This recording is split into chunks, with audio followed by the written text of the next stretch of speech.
everybody. Welcome, welcome, welcome. It's really wonderful to see you all here today. Can everybody in the back hear me? Yes. Wonderful, wonderful. I am welcoming you to Charis Books from two different entities, and because there are many new faces in this room, I just want to say what those two are. One of them is Charis Books welcomes you. And Charis Books is your 32-year-old feminist bookstore that takes up this space here.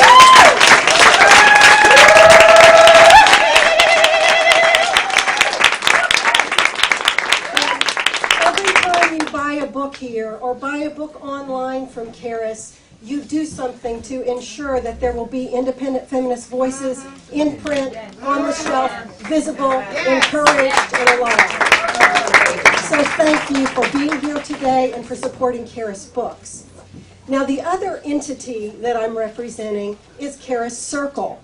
And some of you may not know about Charis Circle, but for the last 10 years, Charis Circle has been sponsoring all of the programs that take place in this space. So Charis Circle brings you book discussions and writers groups and open mics and programs that inspire people to get involved in activism, to work against racism, and to just love this world.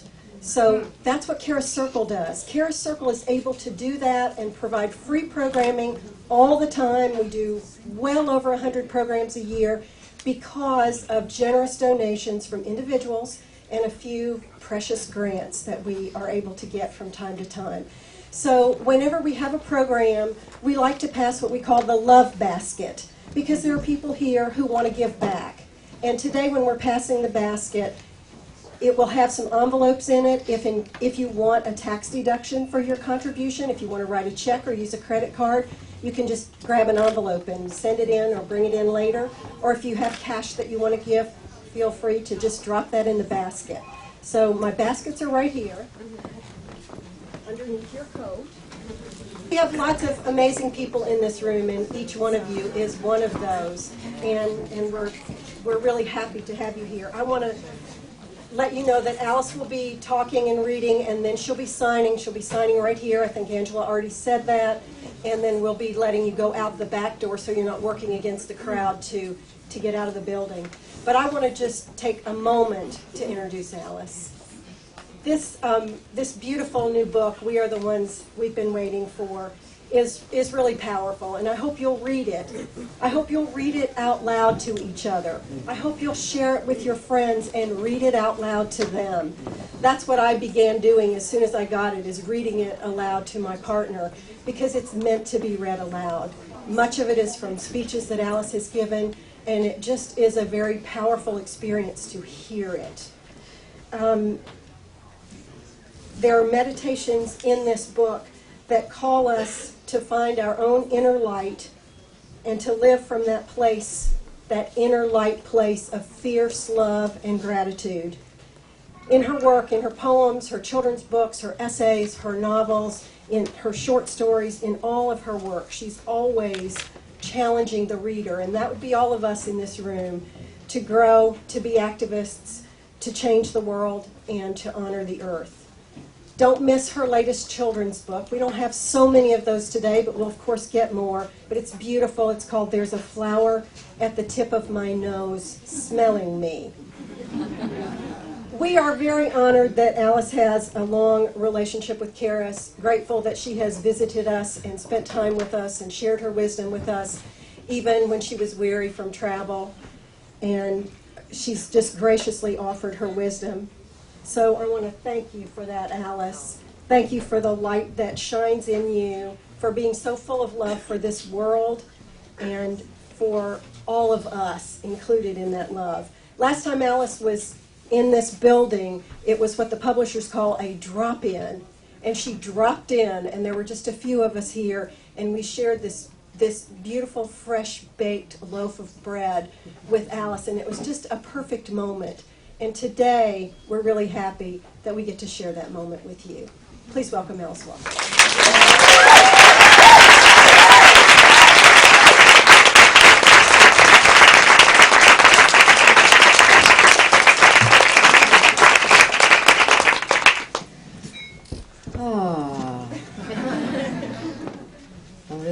see you. It's wonderful, wonderful to see you.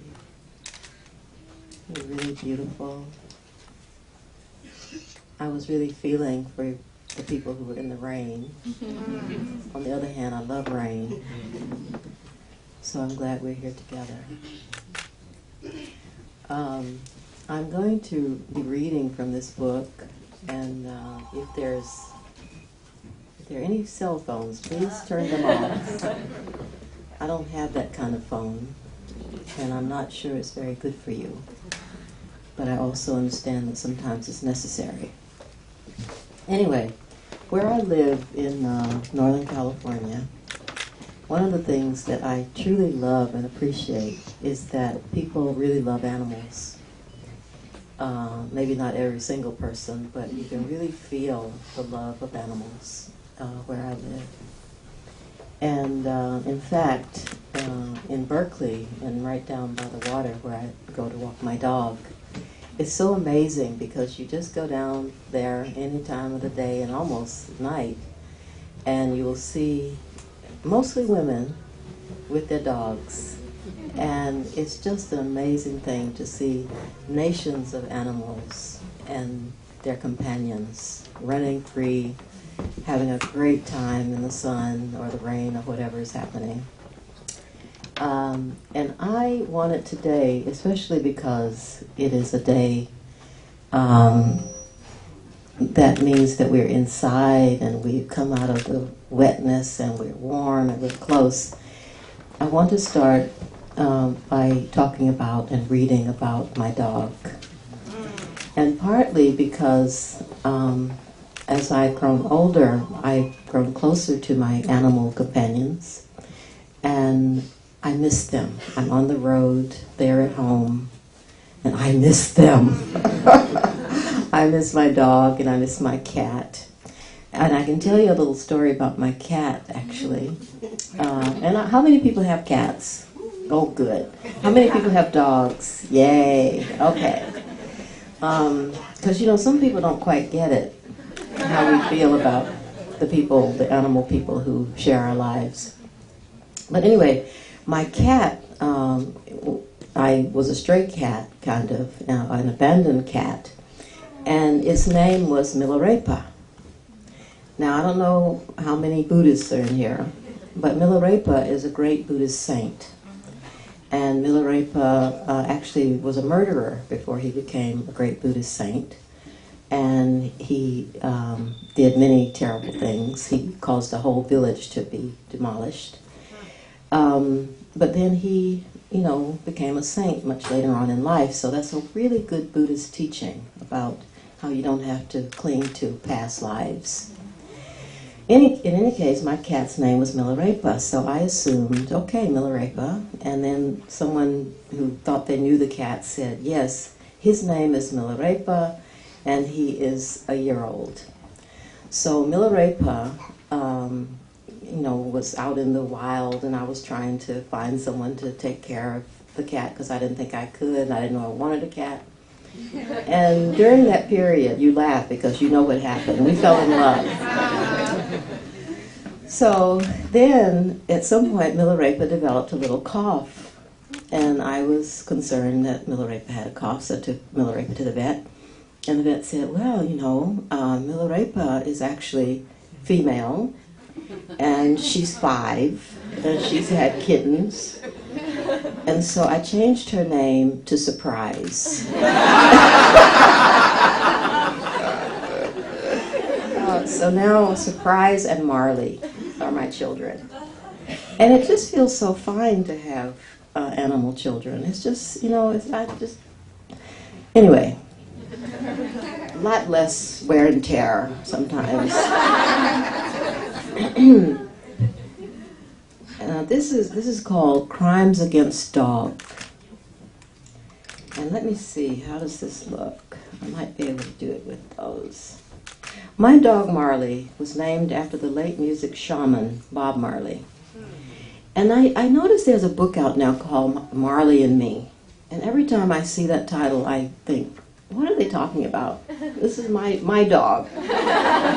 Anyway, but I understand it's a very funny, wonderful book. My dog Marley was named after the late music shaman Bob Marley.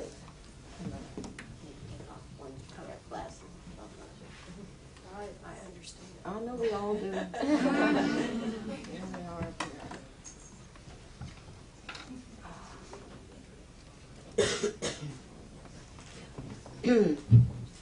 I never saw or heard him while he was alive, but once I heard his music, everything about him, his voice, his trance-like holy dancing on stage, his leonine dreadlocks went straight to my heart. He modeled such devotion to the well-being of humanity that his caring inspired the world. I felt a more sincere individual had probably never lived. Considering his whole life a prayer and his singing the purest offering, I wanted to say his name every day with admiration and love. Marley has grown up on his music.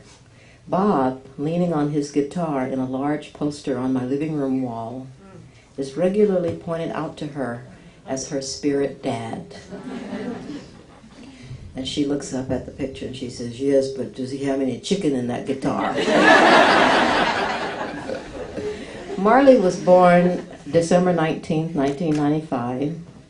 She shares a birth sign, Sagittarius, with my mother, and she actually resembles my mother sometimes. And it's interesting, you laugh, but it's true. My niece is living with me now, and one day I said to her, "Now who does she look like when she's looking like that?" And she says, "Grandma." She shares a birth sign, Sagittarius, with my mother and several friends and acquaintances. At times, I am surrounded, I feel, by Sages and enjoy them very much. They're fun to be with, outspoken, passionate, and won't hesitate to try new things. How many Sages are in here? Oh, okay. They also like chicken. Marley has all these qualities, but I didn't know that the morning I drove out to the breeder to look at the litter of Labrador retrievers I was told had arrived. Crossing the Golden Gate Bridge, a friend and I joked about whether I was in fact ready to settle down enough to have a dog. Who would feed it when I was distracted by work? Where would it stay while I was away on book tours? Had I lined up a reliable vet? I had no idea what would happen. I only knew that this friend was about to go away on a journey of unknown length. I would be unbearably lonely for her. I needed a companion on whom to lavish my overflowing, if at times distractible, affection. I needed a dog. On entering a place where animals are bred, my first thoughts are always about enslavement, force, captivity. I looked at the black and the chocolate labs who were Marley's parents and felt sad for them. They looked healthy, though, but who knew whether left to themselves they would choose to have litter after litter of offspring. I wondered how painful it was to part with each litter. I spoke to both parents, let them sniff my hand, take in the quality of my being. I asked permission to look at their young. The mother moved a little away from her brood, all crawling over her blindly, feeling for a teat. The father actually looked rather proud. My friend joked about offering him a cigar. I was proud of myself, too, standing there preparing to choose. In the old days, of up to several months before, if I were going to choose an animal from a litter, I would have been drawn to the one that seemed the most bumbling, the most clueless, the most unamused. I saw a couple like that, but on this day, that old switch was not thrown. I realized I was sick of my attraction to the confused.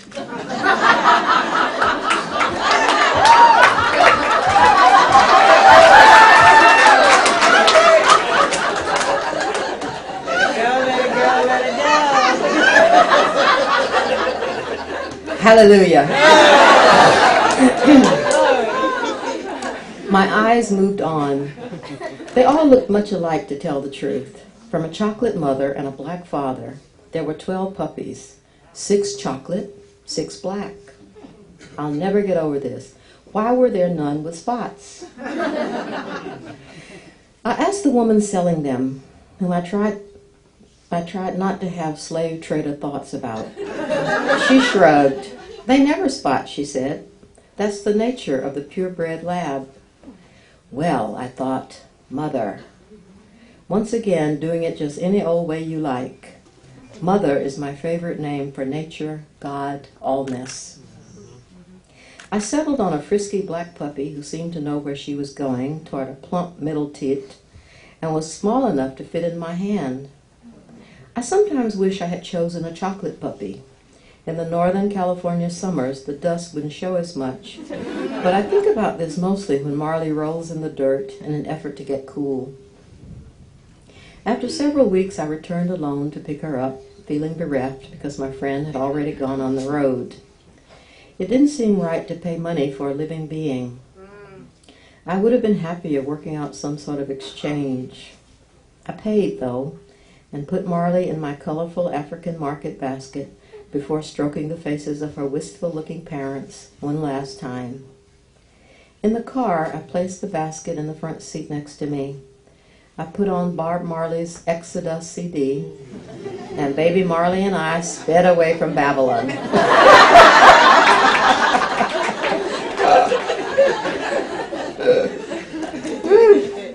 I tell you, Babylon, it's all over the place. We wound our way back through the winter countryside toward the Golden Gate Bridge in the bracing air of San Francisco. Before we had gone 20 miles, Marley, now about the size of my two fists, had climbed out of the basket and into my lap. From my lap, she began journeying up my stomach to my chest. By the time we approached the bridge, she discovered my dreadlocks and began climbing them. As we rolled into the city, she had climbed all the way to the back of my neck and settled herself there between my neck and the headrest. Once there, she snoozed. Of the weeks of training, I remember little. Dashing down 3 flights of stairs in the middle of the night to let her pee outside under the stars. Sitting on a cushion in the kitchen before dawn, her precious black body in my lap, groggily caressing her after her morning feed. Walking with her zipped up in my parka around and around the park that was opposite our house. Crossing the Golden Gate Bridge on foot, her warm body snug in my arms as I swooned into the view. She grew. This was some years ago. Today she is 7 years old and weighs almost 90 pounds. People we encounter on our walks always ask whether she's pregnant. No, I reply, she's just fat. But is she really? No matter how carefully I feed her, how often I downsize her meals, she remains large and heavy. And she loves to eat so much that when her rations are diminished, she begs, which I can't stand. This is one of the areas we've had most work to do. I've settled it lately by taking her off any slimming diet whatsoever and giving her enough food so that she seems satisfied. I did this after she was diagnosed with breast cancer, had surgery, and I realized I might lose her at any time. I did not want her last days to be spent looking pleadingly at me for an extra morsel of bread. To make up for giving her more food, I resolved to walk her more. The friend who went away never really returned. Marley and I ceased to expect her after about the first year. Marley was an amazing comfort to me. What is it about dogs? I think what I most appreciate in Marley is how swiftly she forgives me. Anything. Was I cool and snooty when I got up this morning? Did I neglect to greet her when I came in from a disturbing movie? Was I a little short on the foodstuffs and forgot to give her a cube of dried liver? Well, and what about that walk we didn't do and the swim we didn't take? And why don't I play ball with her the way I did all last week? And who is this strange person you want me to go off with? It doesn't matter what it is, what crime against dog I have committed. She always forgives me. She doesn't even appear to think about it. One minute, she's noting my odd behavior. The next, if I make a move toward her, she's licking my hand, as if to say, "Gosh, I'm so glad you're yourself again, and you're back." Dogs understand something I was late learning. When we are mean to anyone or any being, it is because we are temporarily not ourselves. We're somebody else inhabiting these bodies we think of as us. They recognize this. Oops, I imagine Marley saying to herself, sniffing my anger, disappointment, or distraction. My mommy's not in there at the moment. I'll just wait until she gets back. I've begun to feel this way a little bit myself, which is to say, Marley is teaching me how to be more self-forgiving. Sometimes I will say something that hurts a friend's feelings. I will be miserable and almost want to do away with myself. Then I'll think, but that wasn't really the you that protects and loves this friend so much you would never hurt them. That was a you that slipped in because you are sad and depressed about other things, the state of your love life, your health, or the fate of the planet. The you that loves your friend is back now. Welcome her home. Be gentle with her. Tell her you understand. Lick her hand. Animals teach us to be reliable and how to serve without judgment or complaint. They depend on us for food and shelter, exercise and affection, and we commit ourselves to the discipline of never letting them down. They teach us humility. Consider how you feel when you are cleaning up after your dog or cat. There you are, plastic baggie or scoop in hand, not knowing where the poop is going to drop, but knowing you will have to find it and remove it out of regard for others and, of course, for yourself and Mother Earth. It may be firm and easy to collect, or there may be evidence of diarrhea. This is a moment of deep learning of how to be patient, compassionate, prepared. In this moment, we glimpse our own possible infirmity as we age, our own decline and mortality. We understand the importance of being able to help our aging parents or grandparents, or ill and incapacitated relatives and friends, in just this accepting way. Cats, in particular, teach us to be ourselves, whatever the odds. A cat, except through force, will never do anything that goes against its nature. Nothing seduces it away from itself. Contemplate ways we can strengthen our resolve to live our lives as who we really are. See the beauty, for instance, in foregoing an, quote, important meeting or gala event in favor of a warm fire at home and a restorative nap. What makes us purr with contentment? Find it and let it easily find you.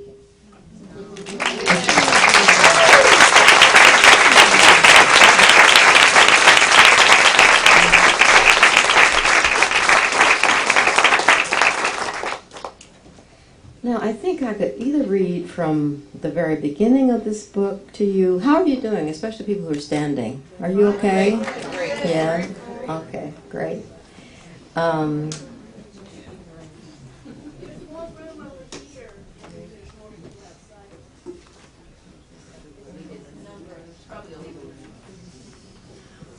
So you know what? I'm going to let you choose. I can read some more from the front of the book or from the back of the book. Back of the book. Okay. Did someone say Meta to Muriel? Okay, let me see if I can find that. What page is that? 156.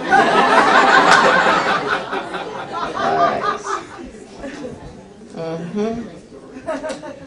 Okay. Meta to Muriel and Other Marvels, a poet's experience of meditation.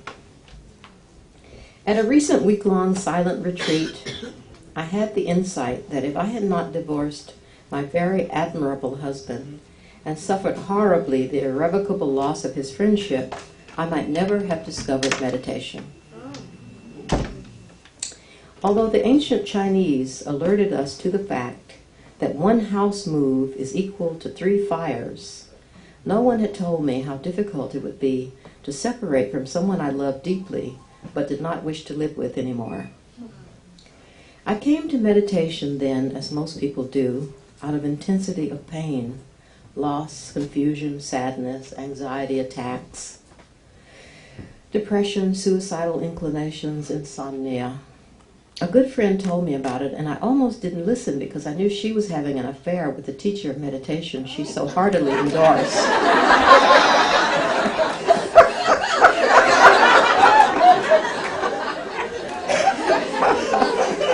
Yeah, I wanted to say to her, well, you're blissed out for other reasons.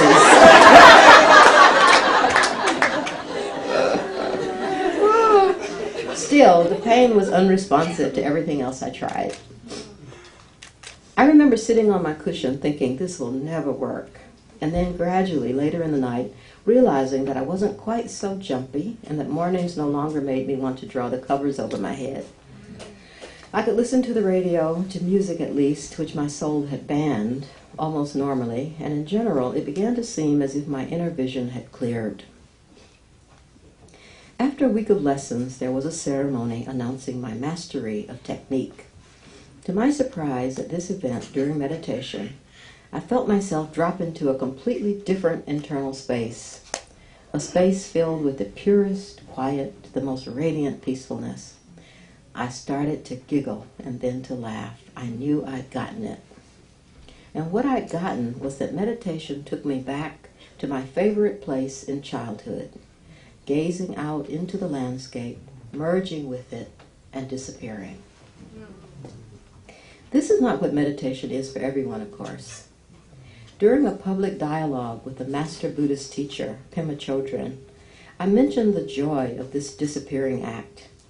I said that it was probably what being dead would be like, and that you'd be surprised how much you enjoyed it. She said for her it was just the opposite. She felt, while meditating, totally present, aware of everything around her. Actually, this has become more of what meditation is like for me as well. And though the Buddha teaches us not to cling, and especially not to cling to can you actually make those things stop? It's the real phone. Oh, okay. Okay.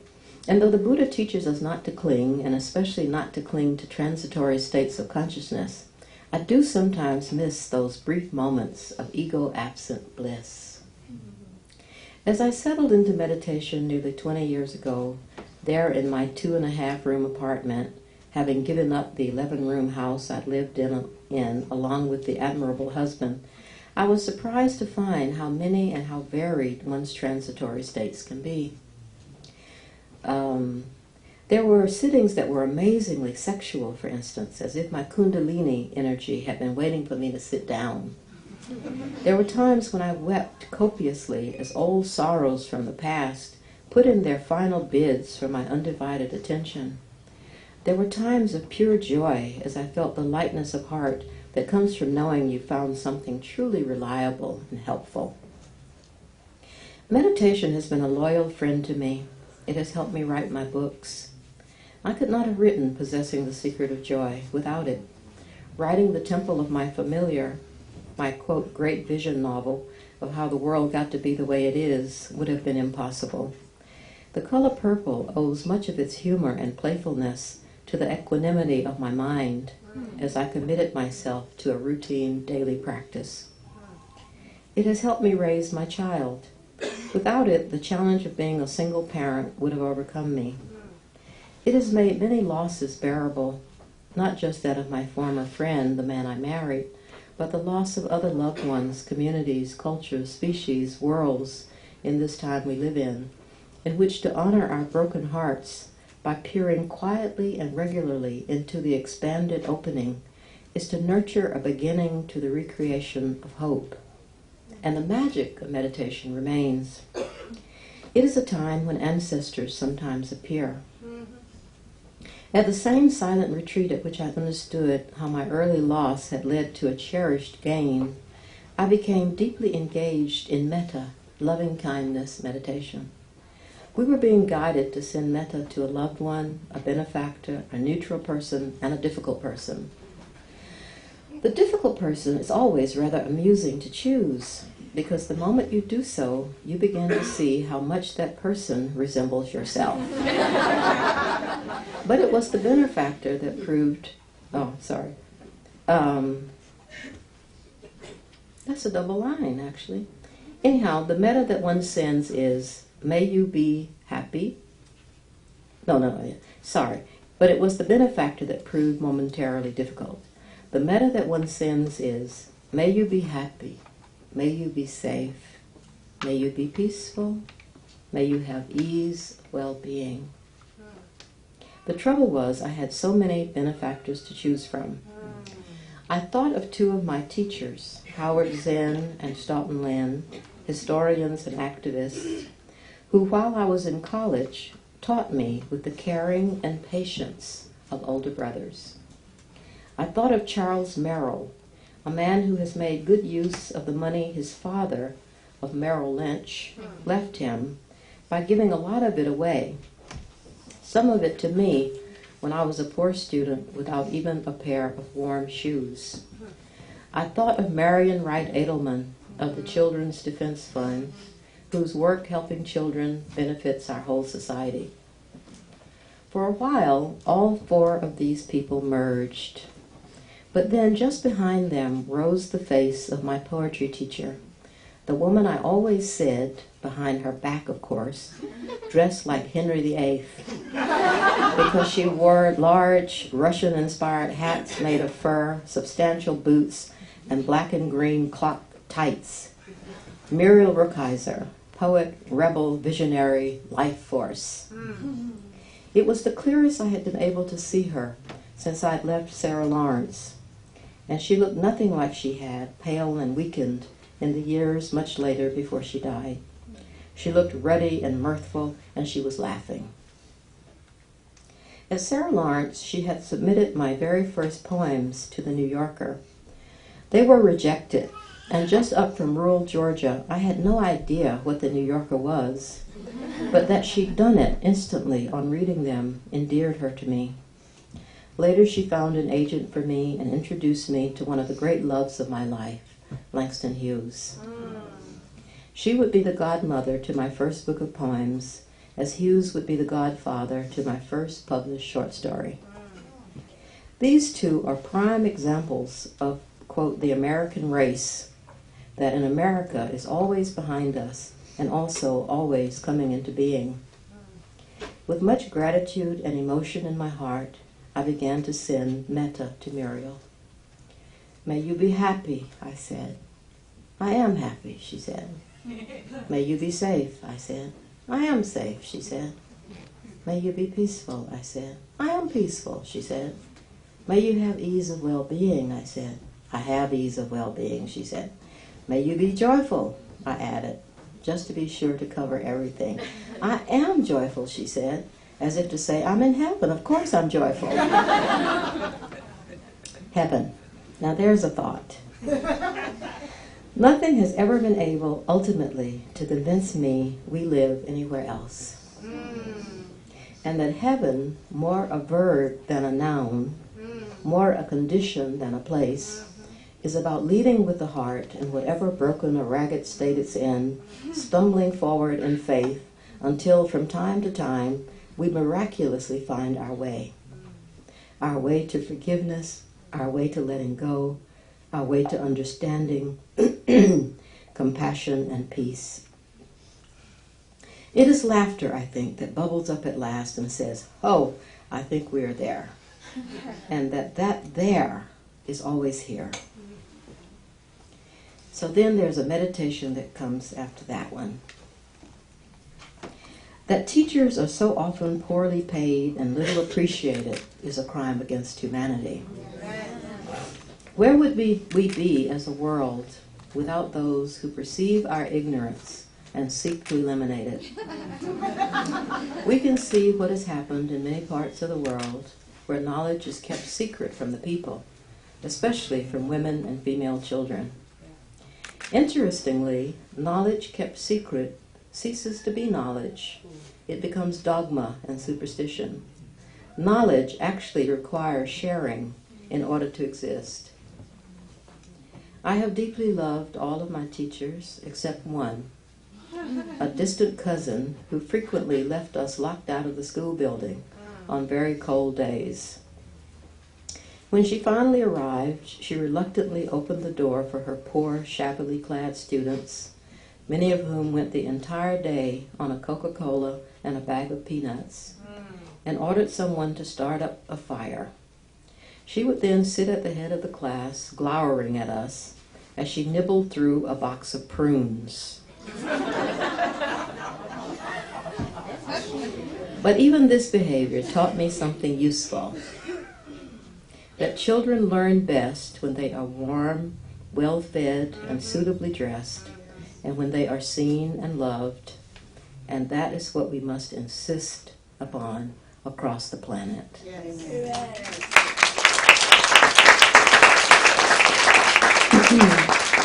It is within our power to do this. Was there a special teacher in your life who taught you more than history or literature or science, but also how to live and to think and to relate to others with compassion? If so, consider sending metta to her or him. May you be happy. May you be well. May you be peaceful. May you know joy. May you also know your student of so long ago gratefully remembers you.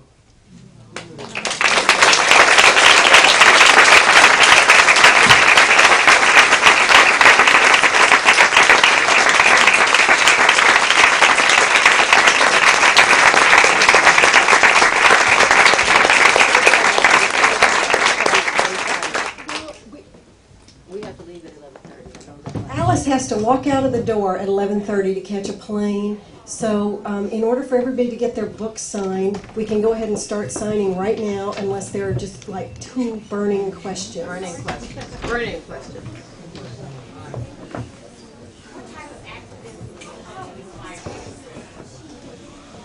What kind of activism do I hope to inspire? The kind we need.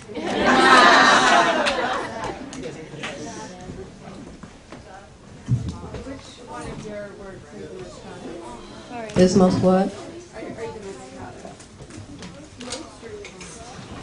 Myself.